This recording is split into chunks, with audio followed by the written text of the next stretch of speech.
अगर आप भी चाहते हैं मैथिली स्टार म्यूजिक का ऑडियो वीडियो सबसे पहले आप तक पहुंचे तो लाल बटन को दबाकर चैनल को सब्सक्राइब करें और घंटी को दबाना ना भूलें। बोला बोला देवघर वाले बाबा की।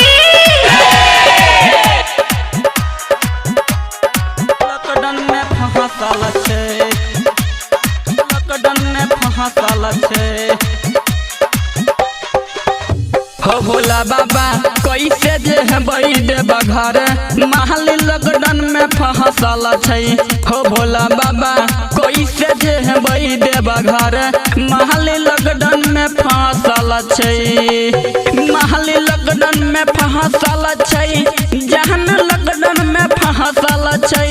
हो भोला बाबा कैसे जे बई देबा घर, महल लॉकडाउन में फंसल छे। हो भोला बाबा कैसे जे बई देबा घर, महल लॉकडाउन में फंसल छे। लॉकडाउन में फंसल छे। डीजे सुमित सतीश। बोला बोला देवघर वाले बाबा की। लॉकडाउन में फंसल छे। ओकर पापा कहै छै लफंदर, फोन करै छी त कहे रंग नंबर। ये भोला बाबा कॉल करै छी त कहे रंग नंबर। ओकर पापा कहै छै लफंदर, फोन करै छी त कहे रंग नंबर। ये भोला बाबा कॉल करै छी त कहे रंग नंबर। त जानू दिलवा में छही बसल, महल लॉकडाउन में फंसल छै। यो भोला बाबा कैसे जे बई देबा घर, जहन लॉकडाउन में फंसल छै। लॉकडाउन में फंसल छै। डीजे सुमित सतीश म्यूजिक के गुप्ता म्यूजिक स्टूडियो कसमा मरार।